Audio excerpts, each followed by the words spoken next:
देवेंद्रजी, मतदान पार पडलेलं आहे, जनतेचा कौल काय राहील, काय अपेक्षा आहे, काय अंदाज आलाय? असं आहे की महाराष्ट्रामध्ये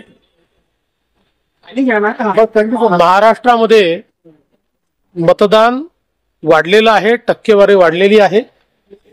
आजपर्यंतचा अनुभव आहे की जेव्हा जेव्हा टक्केवारी वाढते त्याच भाजप आणि मित्र पक्षाला त्याचा फायदा होतो.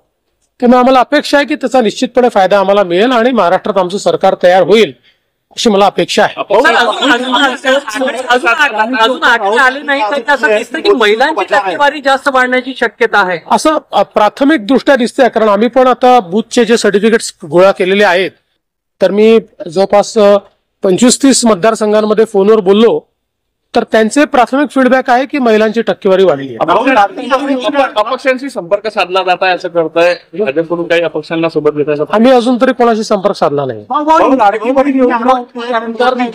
अडानी को बचा रहे हैं, राहुल गांधी ने आरोप किया. राहुल गांधी रोज बोलते हैं, उसमें कौन सी बड़ी बात? हिंदी में बताइए एग्जिट पोल जो आया. देखिए, एग्जिट पोल पर प्रवक्ता बोलते हैं, नेता बोलते नहीं है.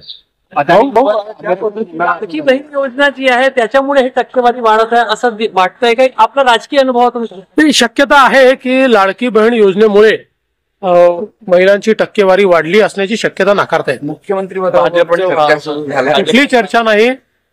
आता परवा रिझल्ट आल्यानंतर आम्ही तिन्ही पक्ष एकत्रित बसू आणि चांगला निर्णय करू. पदाधिकाऱ्यांच्या भावना आहे भाजपचा मुख्यमंत्री व्हावा.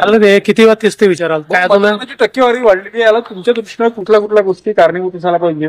मला असं वाटतं की साधारण मतदानाची टक्केवारी ज्या प्रकारे वाढलेली आहे, हा एक थोडासा प्रो इन्कम्बन्सी फॅक्टर मला दिसतो की लोकांना सरकारच्या बद्दल थोडी आपुलकी वाटणं हा त्याचा अर्थ असतो. चला.